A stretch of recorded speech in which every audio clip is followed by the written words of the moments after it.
All right. Anything, Joe, you want to say before we get into the main part of the show? The main event. Main event. Ding, ding, ding, ding, ding. The top card. Let's set the stage. We all know adversary number one, twice convicted fraudster Damian Grant. There we go. That's so good. Someone that stuff continually goes to for just some of the most unhinged political opinions I've ever seen. And then we have the contender, Matthew Hooton, puppet master of the right, someone who seems to just keep on putting up prime ministerial candidates left, right, and center. So we shouldn't like the guy. We shouldn't like him. But every now and then he says something that I go, you know what? That's fair. You're on the right, but sometimes you say some things that I don't hate. And then there's what happened on the working group this week, which has ascended into some other plane. I learned something last night. I didn't know the origins of Hobson's Pledge. I didn't realize that's what it all was about. If you also don't know the origins of Hobson's Pledge, the name of the group, this will learn you. This will learn you.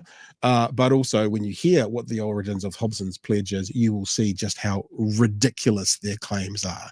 Ladies and gentlemen, in the left corner, we'll do that left corner, the blue corner. Temporarily left. We will give you Comrade Matthew Hooton versus Damian Grant.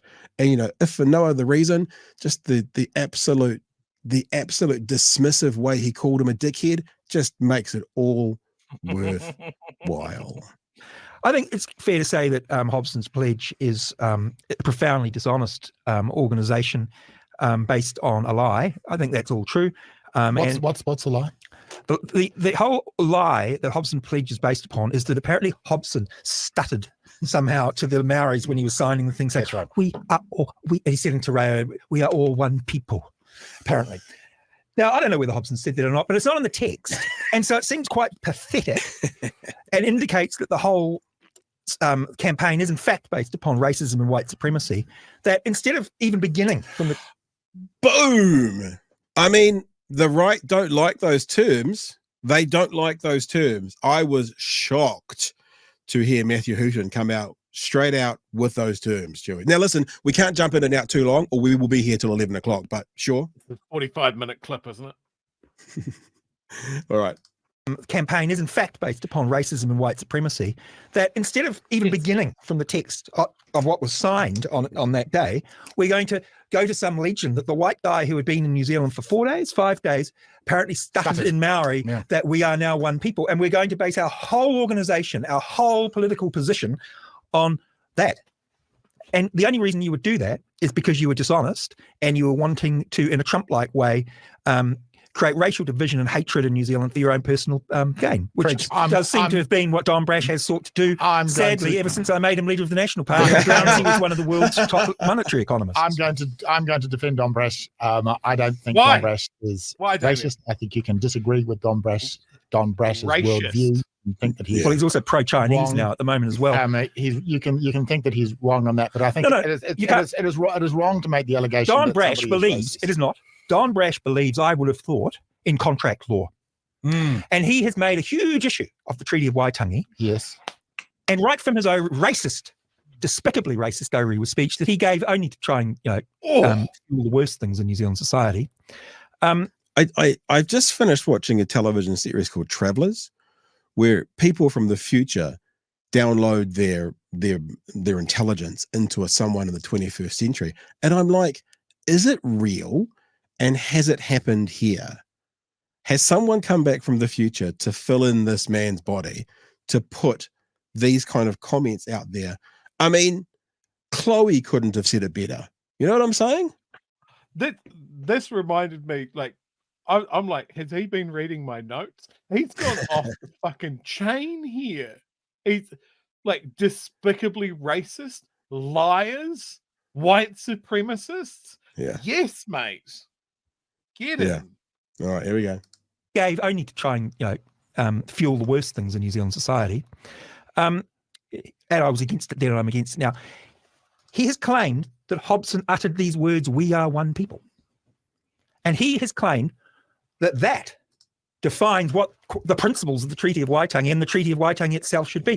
Why would what some person utters at the signing ceremony on one side of the suddenly deal mean everything? Why would you call your organisation Hobson's Pledge unless you were racist? But how do Why you, would you do that? How do you get the conclusion? So I don't know anything about that particular issue. You may be right. That's the whole basis of the organisation and the 20 years of debate, dickhead. But steady on. Well, but you know, we'll do it again. Here we go. We're going to do it again. How do you get the conclusion? So I don't know anything about that particular issue. You may be right. That's the whole basis of the organisation and the 20 years of debate, dickhead. But about that particular issue, you may be right. That's the whole basis of the organisation and the 20 years of debate, dickhead. But about that particular issue, you may be right. That's the whole basis of the organisation and the 20 years of debate, dickhead. But steady on. Well, but get some reality. So erect.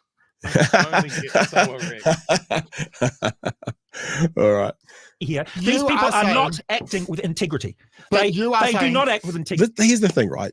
Now, I saw there was a lot of chat. I was watching the chat on the side of this when you go and watch the working group. And it seems that the Labour Party or some Labour associated group was in there as well, talking about Hooton being a double agent. But look at his face. He is beetroot red. He is angry about this. This doesn't feel like a show. Now, it confuses me more about who he is as a person than his politics, but he is angry right now.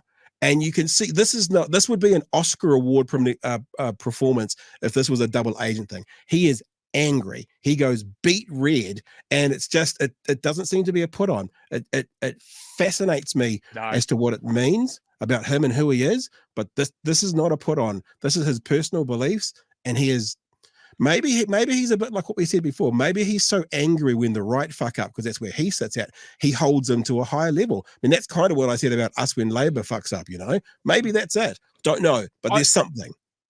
I think that's it. I've seen comments from him along this line where he's like, he's economically on the right? And he sees his team going down this path of white supremacy and racism as a distraction from what their core mission should be, which is to be economically right. Yeah. Okay. What I see here is he's not faking it. Yeah. This is furious anger. As that comment just said. And I think this cuts to a point. Is like bundling up race relations as a left and right issue is wrong. Yeah. It is wrong, and it is a distraction for his side, and he can see it. Like, Hooton's not a dumb guy. This guy has been around for ages. He's been a playmaker for some very powerful people. And I think he is a smart operator. Yeah. And I give him so many props for going this hard on this issue. We need more of it. Yeah. I can disagree with him on a bunch of other things, but here right now, I'm in absolute lockstep with him. Yep. The thing you just said there, and pardon me if I paraphrase, is race relations should not be a left and right thing. And that's probably what he's coming up with. All right, we're going to keep going, yeah? You are saying that an individual... I am. And I said that to his face, and I've had lunch with him, and I've had lunch with his creepy friends, and they are. If you were going to say somebody is racist, then I think you need to find evidence that they have done. No, you are saying... No, and this is the point where... So I believe Matthew Hooton's being genuine here. I don't know if Damian Grant is, because this is the part where Damian Grant basically says, but if he's racist, can you cite anywhere he's been racist, which Hooton's just done? And then Damian Grant goes, well, just because you disagree with someone doesn't give you the right to call them racist. And I feel like it's the other way around. It's like, oh, you're only calling him racist because you disagree with him. It's like, no, we're disagreeing with him because he's racist. And Grant doesn't seem to be able to get that, or is choosing not to. Now, I believe Hooton is being genuine. I don't know if Grant is. Yeah. Damien here digs himself a defensive position and will not budge. He's in there like a tick. It's the only thing that he's got. He falls back on it, I think, about 3 or 4 times.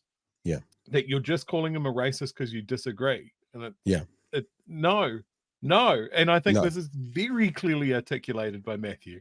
Yeah. All right. We'll keep going. He's based his organization. He has based his whole political career for 20 years on what are ultimately trivial matters when taken individually. But in the scheme of things compared with productivity and our economic and our social challenges, these things broadly don't even matter. Right. Okay.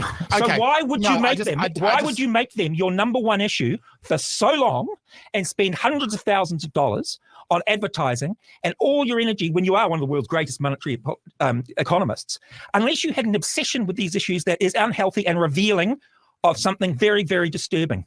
Because maybe in Don Brash's worldview, these issues are not trivial. Well, that is maybe in his worldview, these issues are significant. So in what way are they significant? Because the foreshore and seabed, no one has ever been denied access to a beach. Who cares? Don't you believe in private ownership?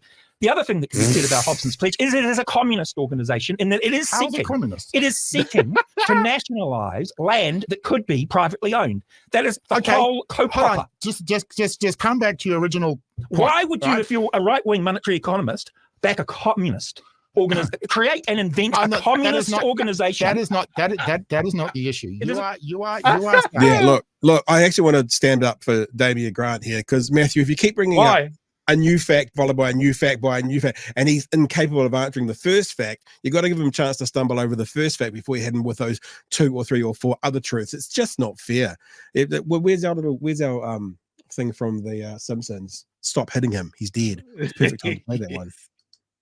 This specific individual is racist, and you are saying he's racist because he's taking an issue on the Treaty of Waitangi that you fundamentally disagree with. He doesn't get it. He lies about it and misrepresents it, and he's not so stupid that he can believe what he's saying. There are no shortage of people who lie and misrepresent the Treaty of Waitangi. And you would think they do it on. And so this is also where Damian Grant shows his whole ass. He basically goes, but this is what politicians do. They lie to us all the time. Like he says it like we have to accept that.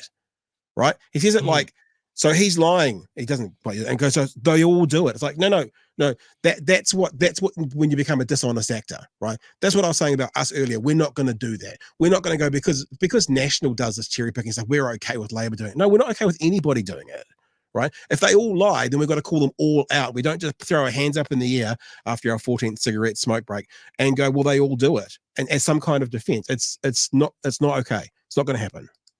On something important, and rather than what Hobson uttered to some. And if you are going to say that this person is racist, well, I've got 2 issues. Number 1, I don't think Don Brash is racist. Issue number 2, if you think Don Brash is wrong, then say why he's wrong. Why is he wrong? Because he's backing a communist approach based upon something that Hobson may have said, rather than beginning with textual analysis. Like you're falling into the same trap of Te Pati Murray. Don't be a dick. If you think Hobson, if you think that Don Brash is wrong, then say why he's wrong. He's wrong because he has.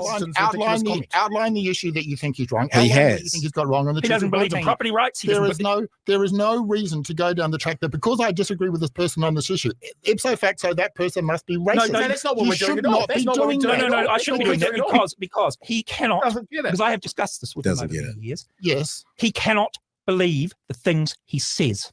But that is true of so many people in public life. But I don't. They all do it. But they all do it. To that point, we cheapen and we devalue the quality of conversation. When we go out there and we say, I disagree with what you are saying, and I'm going to infer from that some ill will, some failure of character. But that doesn't advance the discourse. There is a failure of character.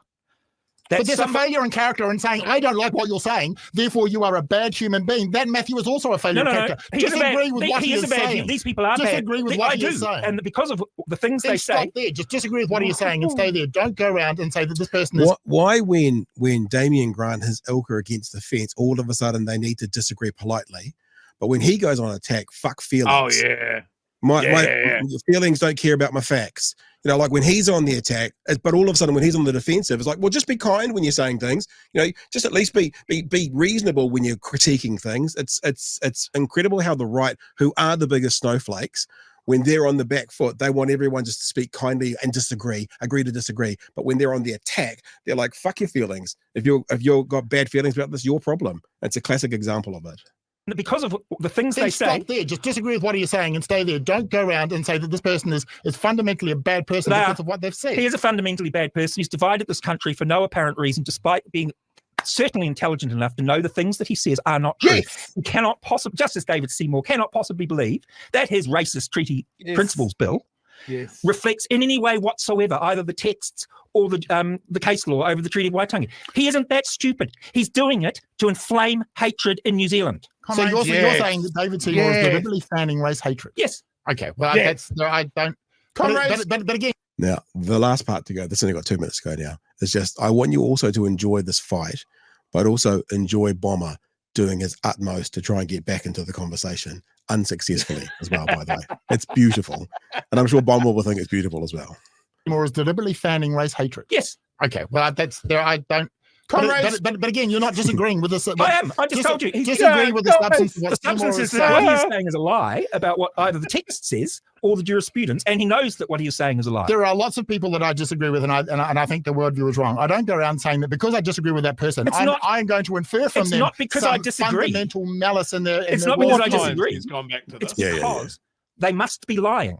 They cannot believe those things because they are so far divorced from it. It is like as if Don Brash all of a sudden or some socialist decided to say that printing money in the absence of potential output in the economy doesn't cause inflation. These things there's no discussion to be had here. These people aren't wishing to have a discussion. They don't have a discussion. They say things which they know to be 100%. Untrue in order to create a reaction, usually from the liberal left, in order to inflame hatred in New Zealand. And it's this idea that be careful with what they say as well, because what they say sometimes sounds reasonable. We're all equal.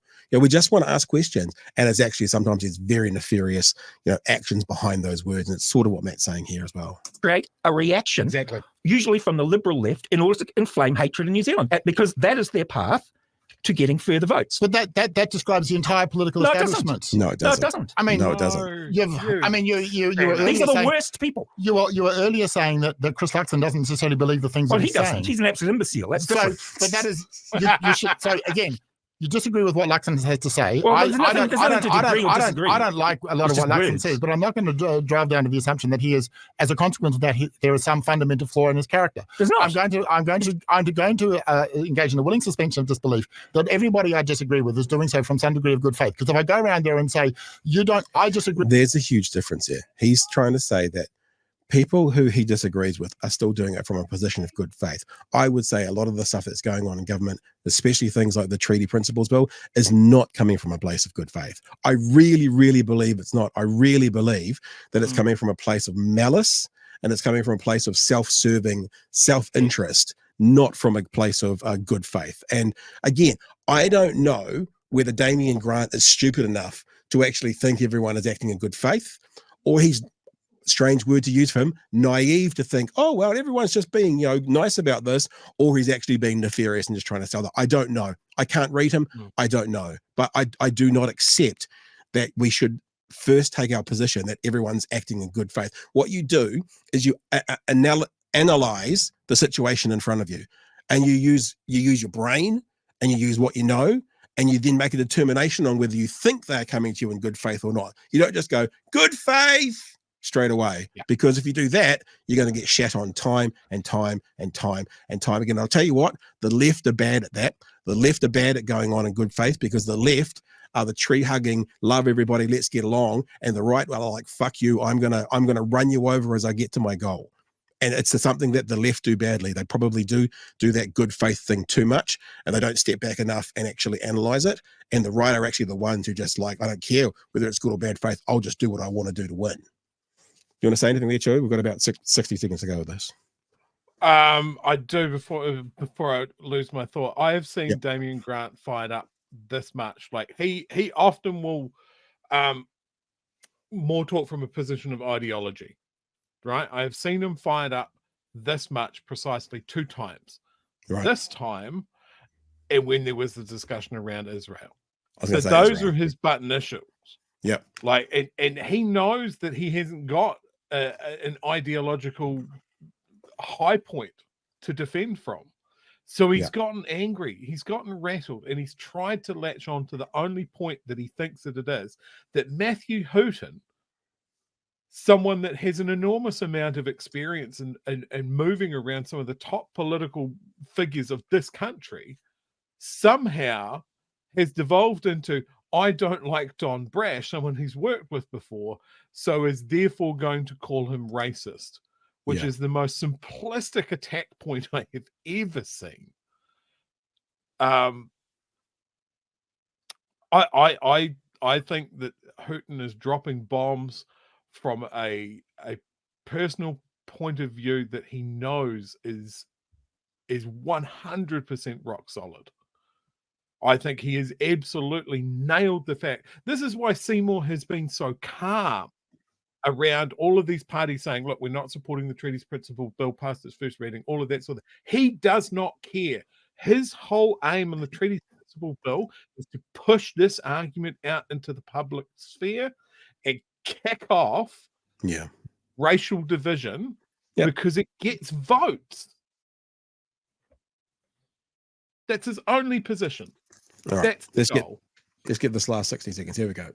Everybody I disagree with is doing so from some degree of good faith. Because if I go around there and say, I disagree with what you are saying, therefore you are, that is the extension of what you're saying. You are saying that because Don Brash says stuff that you don't believe, because Don Brash is smart, he must be lying. They're not things which I either agree or disagree with. They are things which are not true. Yeah. But that is your perspective. No. I believe in objective facts. Well, no. I believe that what the treaty of if somebody doesn't agree with you, if somebody does not accept your version of objective facts, they are lying, and if they are lying, they are a bad person. No, they would, after 20 years, come up with some evidence other than the fact that Hobson might have stuttered in his halting Maori that we are one people. That's the only piece of evidence that has ever been given by that racist and corrupt group. Okay, we are running down the clock. We must. There we go. Oh, good on you, Bomber. Bomber got control eventually.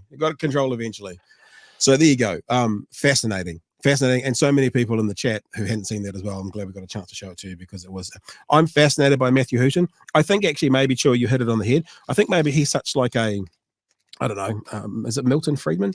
The kind of world of economics that, because in that same show, I think he talked about getting rid of all the bureaucracy. He's so keen for that maybe these things that paint the part of politics that would bring that ideology he agrees with making these big swings, other things that are making them look like racists and idiots. It's taking away from the ability to get the economic things out that he wants to do. Maybe that's it. I think we should. I'll fire a note to Bomber and ask for his details and see if we can get him on, because it'd be fascinating to hear more about how he thinks. What I feel there is like Matthew Hooton is someone that has worked with Don Brash before. You know, he mentions he helped make him National Party leader. So what I see there is the anger that comes from a sense of betrayal. He called him one of the greatest economic minds of our generation. And he wasn't being sarcastic. He wasn't being sarcastic. And I don't know enough about economics to know if that's true, but he was Reserve Bank governor for a long time over a pretty traumatic time in New Zealand. He navigated us through that. So maybe that's true. So I think that's coming from a God. You have wasted your potential on this trivialing side issue that you shouldn't have even touched. Yeah. And now it's kicked off all of the shit that just makes my job harder. And the thing is that we have this position of we need to honor TWG from a big mover in the right-wing sphere. Yeah. And then Damian Grant was also there, yapping like a terrier. And Bomber was also in the room. Now, you've known Bomber personally for a very long time. I've listened to Bomber for many, many, many years. I have never seen him in a position of not being able to get a word in either way. And the entire time that you could see, I was watching Bomber, and you could see what he was doing. He tried to cut back in, and then Matt Hooton would say something, and he stepped away. He's like, this is an important point. I'll just let this keep on going. No, very much so. He chose his moment very well, and that was like you guys in the chat yesterday. You hit us straight from the start of like, have you seen the working group? Have you seen the working group? Have you seen the working group? I think Frosty sent it to me on the Discord saying, Chewy, you got to see this. I watched it immediately after the show last night and was on the edge of my seat. And that was the second time that I've seen it, and it is still just as stunning to see it play out again. Maybe we'll do a best of the week on Thursday night and play it again, Joey? I would love it if we could get Matthew on to talk about that. All right, we'll give it a go. This week though. I'm not doing extra work this week, but I'll put the feelers out for some stage next week or when we can. Cool. He's an interesting dude just generally, but this again, we tend to put race relations in the left wing, right wing sphere, and I don't think it should be. And I think if you do have someone on that right wing space traditionally that is arguing that the treaty is important, you can't. This is someone where you need to go, look, I might disagree with you on some things here, but we need to be united in this. 100%. We can't have seabed and foreshore 2.0. We can't have a redefining for political aims of one of the founding documents of this country. We just can't. Right. Hey, we've just had a producer turn up for us. Raywin says the fact that someone on the so far on the right sees what's going on with HP and Seymour gives me hope. Yep, so that's cool. But there's this one here. I actually haven't seen it. So Frosty has chosen to do a super chat for $2. Thank you for that. 58.40 on the working group for Matthew's very good final word. Okay, you can produce the show for us. I haven't seen it. This is from 58.34. It is very good. Yep. I haven't seen it. I haven't seen this part of it. So I was editing today and just looked at the. Let's have a listen to the final word and see what's said. Bill of attainder, and I'm not entirely sure that was used appropriately in the case of Duval. Matthew Hooton. Well, I think we are going to. There are people in our country who wish to have a debate about the Treaty of Waitangi and things like this. And they are determined, let's be very clear, they have no intention that their proposals are going to achieve anything. They're going to waste taxpayers' money. They're going to provoke what they hope will be a violent Maori response by radicals from Te Pāti Maori to do stupid things. Mm-hmm. And they're doing it in order to raise their profile based upon things they know not to be true. Right. And I think it is very, very important that as many people as possible ignore that nonsense, particularly Maori radicals, because this whole Treaty of Waitangi, the whole foreshore and sea, all it has ever been about is for a group of people to try and position people as radicals and the other and as somehow dangerous to the mainstream. And that has always been a lie. Those people have always known it is a lie. Mm. And I've sat with them when they have conspired to decide to tell those lies. And we are better than that. We are much better than that. Mm. And there are complicated issues that just are best to evolve and be left with a little bit of carefulness rather than this complete bullshit that things are occurring in our society that will somehow disadvantage those who are most powerful. No race war while Matthew Hooton speaks. All right. There you go. There's that last comment from there. And look, we're going to wrap up the show now. Before we, yeah, it was great last word to kind of finish up on.